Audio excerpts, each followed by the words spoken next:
The thing about being shoved into a manure tank is not the smell. It is the sound. The wet slap when you hit, the heavy pull that tries to keep you under, and the sharp breath of laughter from a man you've known for 25 years. Wade Miller stood above me on the catwalk, hands locked on the railing, face set like stone. All because I told him his daughter was not marrying my son. That is what everyone in our county believed.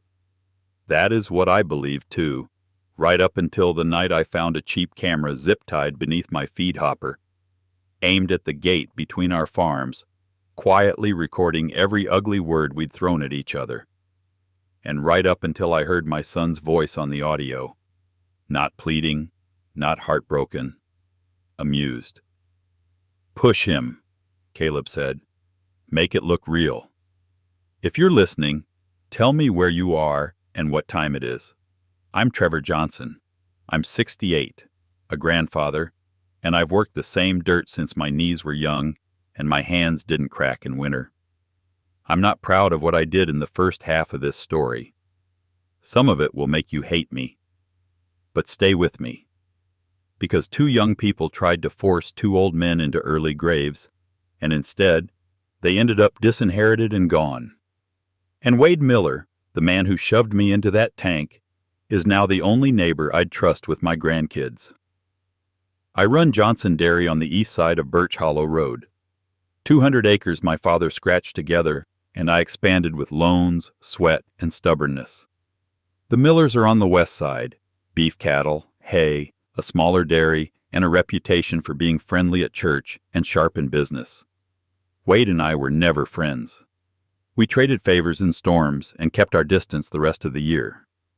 We shared a fence line and a quiet understanding. The land mattered more than our opinions. Then my son, Caleb, brought home Ellie Miller. When I first saw her, she was at the edge of my equipment shed, boots muddy, hair tied back, sleeve rolled to the elbow. Calm in a way most 24-year-olds aren't, like she already knew what people did when they got desperate. Caleb introduced her with pride. "Dad, this is Ellie." She held out her hand. Her grip was firm. Her eyes stayed on mine. "Mr. Johnson," she said, "I've heard about you." I barely nodded. Here is the truth I wish I could rewrite.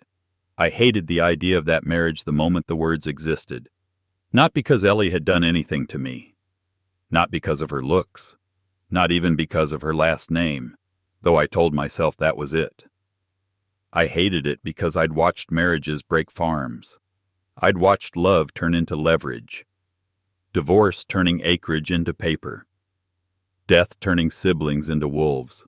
A spouse with no respect for the work turning a business into a bank account. I had grandkids I wanted to protect. Luke is 8.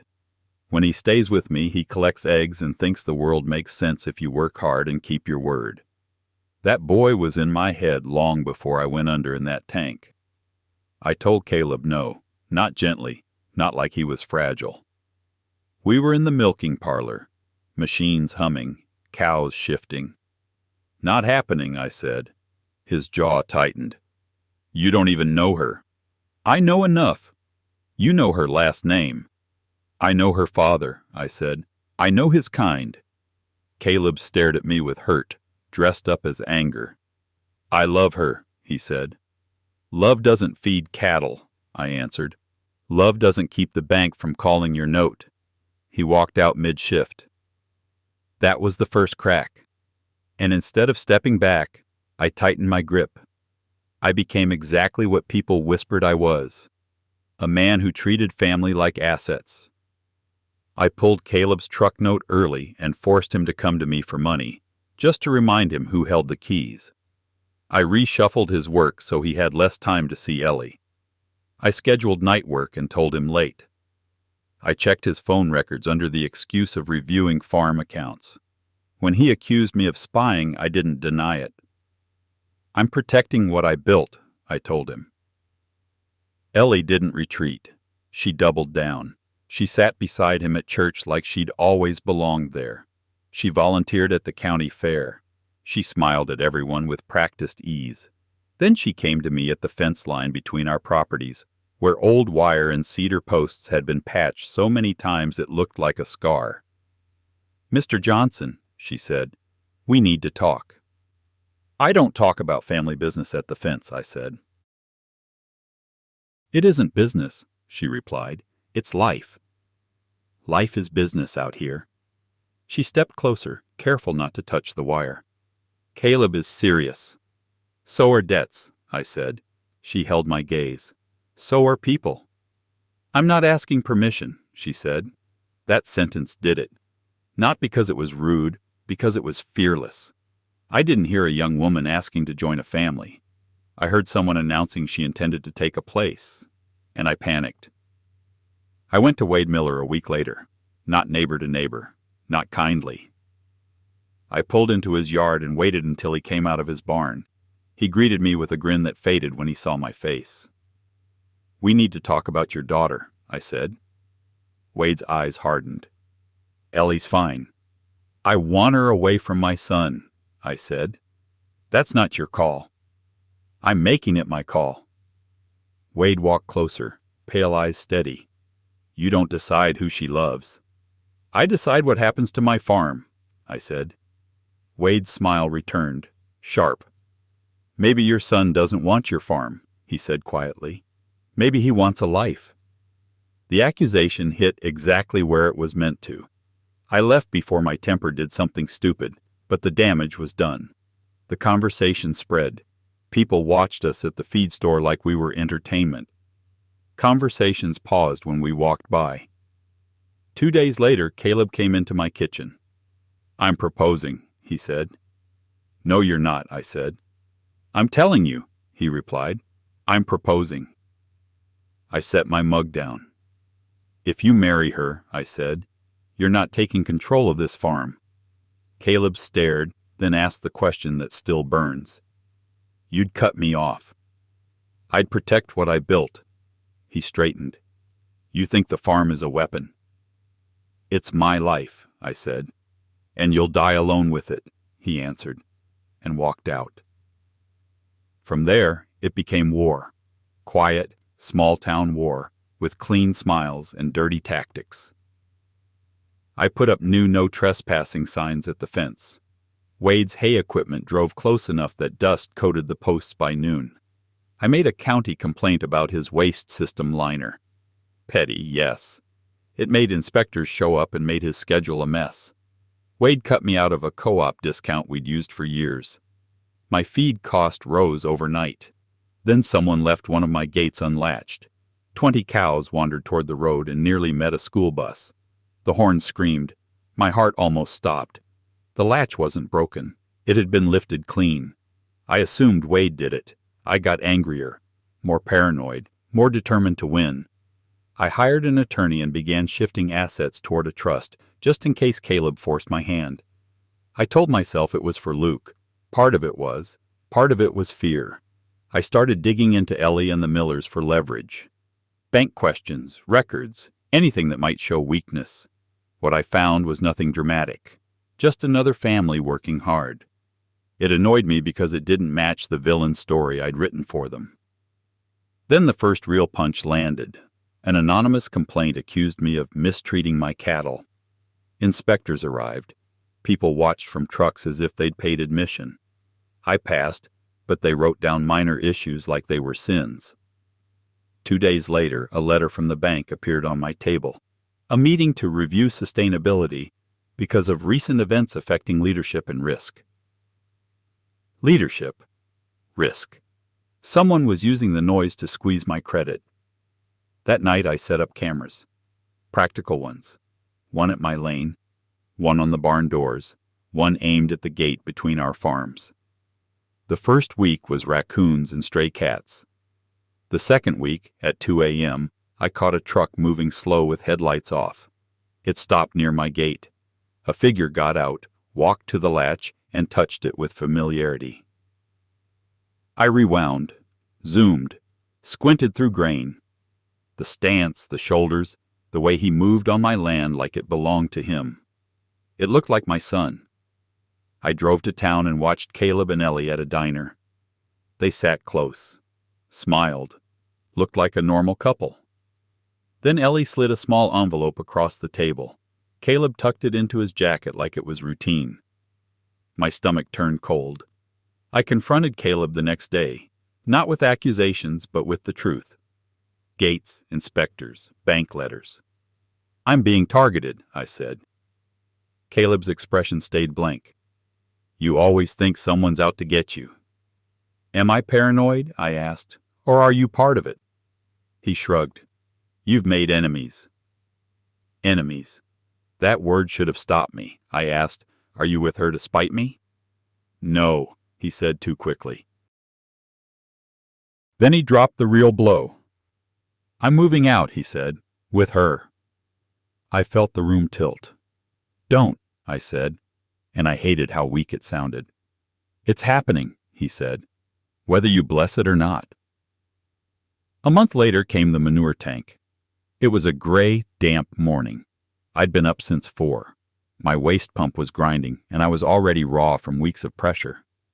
Wade's manure tank sits near our fence line. Concrete walls, metal catwalk across the top. Always a nuisance. Always close enough to remind me his mess could drift onto my side. That morning I saw Wade's truck parked beside it. I crossed the fence line and shouted his name. Wade looked down from the catwalk. "What do you want?" "To tell you to stop," I shouted. "Stop the complaints. Stop the inspectors." Wade climbed down, face tight, eyes bloodshot. "I haven't sent anyone," he snapped. "Don't lie," I said. We stood close, tempers rising like steam. "My daughter is crying at night because of you," Wade hissed. "Because you can't stand losing control." "Your daughter isn't innocent," I said. "And you are not taking my farm." Wade's breathing quickened. His hands shook. "You think I want your farm?" he said. "You think I'm plotting like you?" "Then why is my life falling apart?" I demanded. Something in his face broke, and he shoved me, both hands into my chest. My back hit the ladder. My boots slipped on wet metal. The world flipped. Then the tank swallowed me. Warm, thick, relentless. It filled my mouth when I gasped. I choked, gagging, arms thrashing at nothing. Boots dragging me down. Panic like a fist around my throat. Then my hand hit concrete. I grabbed. Nails scraping. Fingers slipping. Above, Wade shouted, and his hand clamped around my arm. He hauled. I came out coughing, vomiting, shaking, manure dripping from my hair and beard. I collapsed on the mud, ribs screaming. Wade backed away like he'd seen a ghost. "I didn't mean," he started, then stopped. From behind the fence, Ellie's voice screamed, "Oh my God!" She and Caleb ran toward us as if they'd been waiting nearby. Caleb dropped beside me. "Dad, what happened?" Ellie's face was perfect. Shock, fear, sympathy. Too perfect. Wade stammered, "We argued. I pushed." Caleb looked at him with anger that felt staged, then looked at me with something else. Not worry. Opportunity.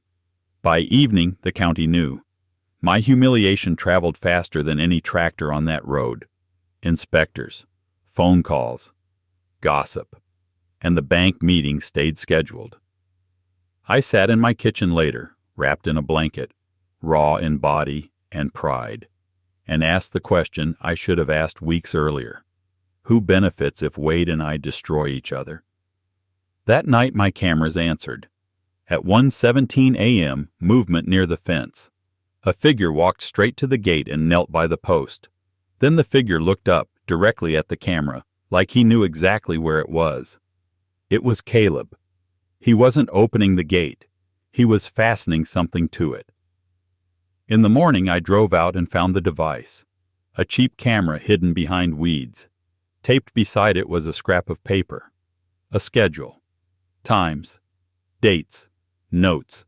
And one line made my blood run cold. Tank incident. Ensure Trevor approaches. Wade agitated. Capture angle. I stared until the words blurred.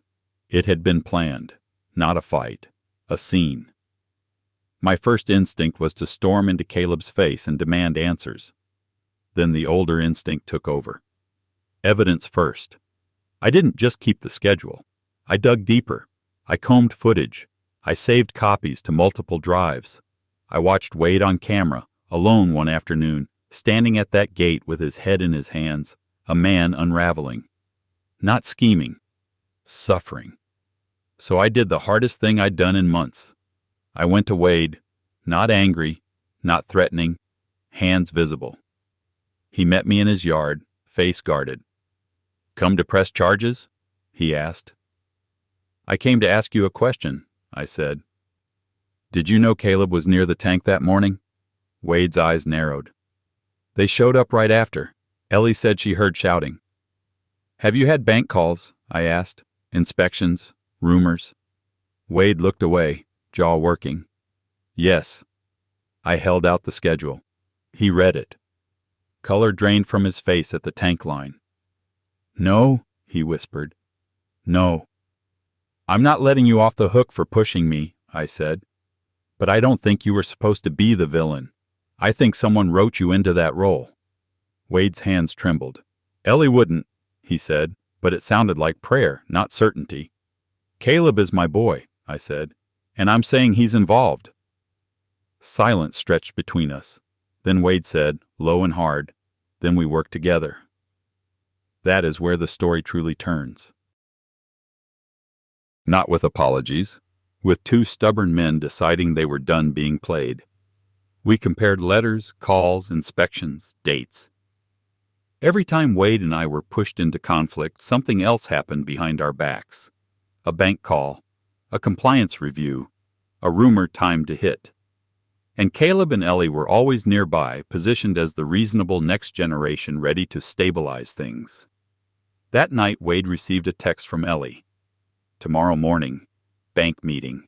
Be ready to step down. It's time. Be ready to step down." Not a suggestion, a command. We prepared. Evidence first. Wade pulled what he could from a family phone plan still in his name. Odd late-night numbers, a prepaid line, patterns. I pulled more footage and printed still frames. Then I called the person I trusted most to see through nonsense. My granddaughter, Anna, 21, studying business 2 hours away, sharp enough to cut steel. She and I had argued for years about control and trust, and she'd never been gentle with me. I called her anyway. "I need you," I said. She didn't lecture. "Tell me what happened." When I finished, her voice went quiet. "That's calculated," she said. She drove down that night and sat at my kitchen table with my laptop open. She moved through accounts and settings like it was muscle memory. And she found what made my stomach drop. A shared cloud folder. Name something innocent, like wedding plans. Inside were spreadsheets, notes, annotated photos of our properties. A document titled Retirement Timeline. Anna scrolled, pale. "Grandpa," she whispered, "they've been planning this for months." The notes were blunt. Step 1. Escalate conflict between fathers. Public incidents. Step 2. Trigger bank concern and compliance reviews. Step 3. Present as responsible next generation. Offer stability. Step 4. Force voluntary retirement. Transfer ownership. Step 5. Marriage unites farms. Expand. They weren't trying to build a life. They were staging a takeover. And the manure tank wasn't rage. It was content. Proof. Leverage. At dawn, Wade came to my house. I showed him the folder. He looked like he'd been punched. "My girl," he said, voice breaking. "I didn't say I told you so. I didn't have the right." We drove to the bank together. 2 trucks on the same road, side by side for the first time in decades. The meeting was set for 8. We arrived early. Anna came with me. Wade brought his nephew, an accountant. At 8:10, Caleb and Ellie walked in. They looked polished, confident, rehearsed. Ellie's smile faltered when she saw us, then snapped back into place. "What are you doing here?" she asked lightly. What you scheduled, I replied. Inside the meeting room, the bank manager began his speech about risk and recent events. Ellie leaned forward smoothly. That's why we're here, she said. We have a plan to stabilize operations. Caleb slid a folder across the table. I didn't touch it. I placed mine down. Printed screenshots, the retirement plan, the incident schedule, notes about pressure and optics. The manager's face changed as he read, confusion to concern to something colder. Ellie's composure tightened. Caleb's color drained. Wade's voice shook with controlled fury. You plan to ruin us, he said, to push me into violence. Ellie snapped. We plan to save these farms. You're both stuck. You're both old. She caught herself, glancing at the manager. Caleb tried, voice thin. Dad, listen. No, I said. You don't get to spin this into love. You don't get to call it romance when it's a takeover. Ellie's eyes flashed. He was never going to give him anything, she hissed. He was going to die clutching the keys. The manager cleared his throat. We'll need to review. You will, Anna said calmly, because this looks like intentional manipulation to influence lending decisions. The meeting ended without signatures. No transfer. No voluntary retirement. No triumph for them. But the real showdown came later, on my land, where rehearsed smiles don't hold. Caleb came to me that afternoon alone. No Ellie. No confidence. You embarrassed me, he said. You tried to bury me, I answered. You were burying me first, he snapped. You were going to keep me under you forever. The old anger surged. I gave you everything, I said. Work, purpose, a place. You gave me a cage, he shouted. I stepped closer, voice low. Whose idea was it? He hesitated, then admitted. Ellie. She had the plan.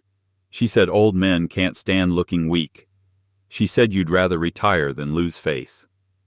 And you believed her, I said. His eyes shone. I believed it would be better than waiting for you to die. That sentence cut deeper than the tank. Before I could respond, Wade's truck rolled into the yard. Ellie followed in her car, chin high like she still thought she could win by force of will. You couldn't just hand it over, she said, looking between us. Wade's voice was raw. You used your mother's death, he said. You pushed me until I shoved a man into a tank. Ellie snapped. He came at you. Because you set it up, Wade shot back. Because you fed us lies. Ellie turned to Caleb. Tell them, she demanded. Tell them we did what we had to. Caleb looked torn. Then he did the thing that told me there was still something salvageable in him. Ellie, he said, this went too far. Her eyes widened. You're choosing him. I'm choosing right, he said, and the word sounded unfamiliar in his mouth. Ellie's face twisted. Coward, she hissed. She stormed back to her car, slammed the door, and peeled out, gravel spitting like an insult. Silence followed. Wade's shoulders sagged. Caleb stood staring at the empty space she left. This was my moment, the one that would decide whether betrayal had a cost. I looked at my son. Caleb, I said, you're my son. You will always be my son. Relief flickered in him. Then I finished. But you are no longer my successor. His face went blank. Ellie was gone, but her plan still hung in the air. And I wouldn't let the farm be a prize for the person who had tried to burn us down. I pulled out the trust documents Anna had helped finalize overnight with my attorney.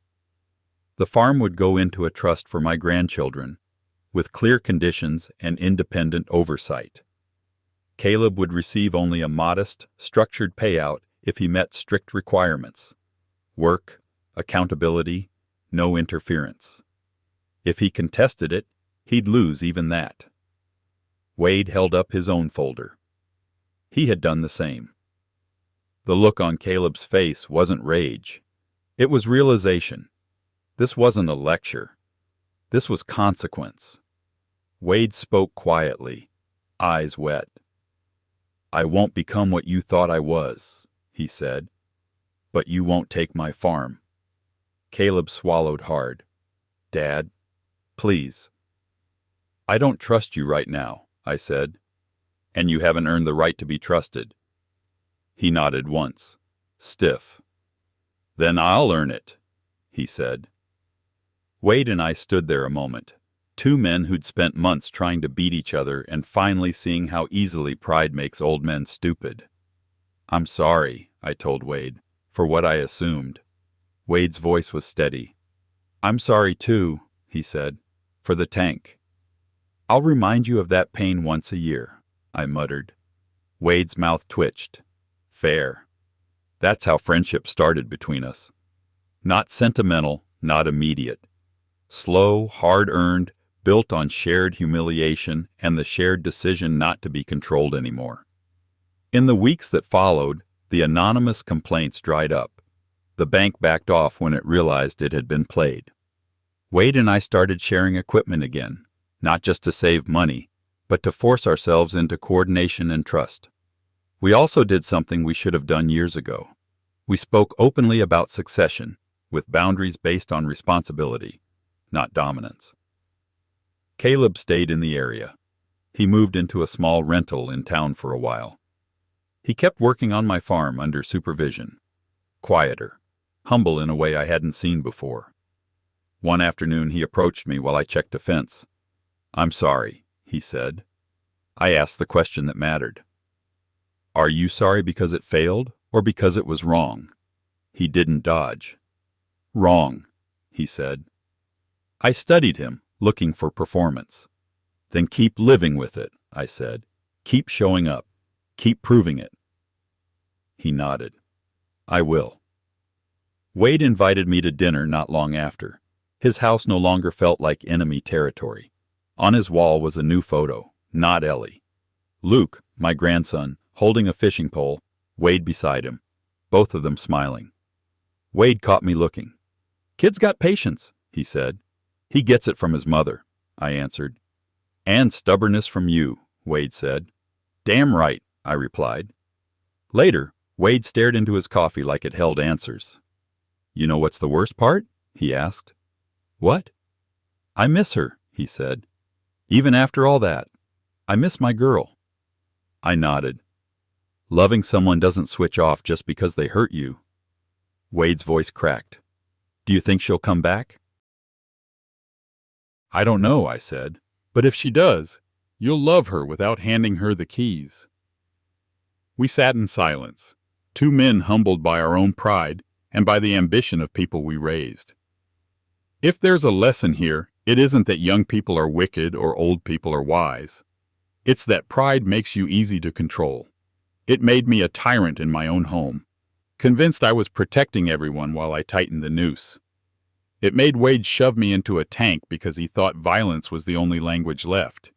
And it made two smart kids believe they could play us like instruments, because we'd been playing everyone around us for years. The satisfying ending isn't that I won. It's that I didn't drown in that tank, and I didn't drown in bitterness afterward. I built a future that doesn't depend on one man's control or one son's entitlement, and I gained something I never expected. A friend. Wade Miller and I still argue. We still compete. We still disagree about fertilizer and scripture and whose hay smells better. But when storms hit, we show up at each other's barns without being asked. When the county fair comes around, we sit on the same bench and watch our grandkids lead calves in circles, proud and tired and quiet. And every once in a while, Wade will glance at me with a half smile and say, "You smell better these days." I tell him, "Keep your hands off manure tanks." Then we both laugh. If you're still here, tell me what you would have done in my place. Would you have tried to stop the marriage? Would you have trusted love? Or would you have done what I did, made mistakes, paid for them, and finally learned something worth keeping? My grandpa's words really happened. I believe him. If you want more true tales like this, hit subscribe.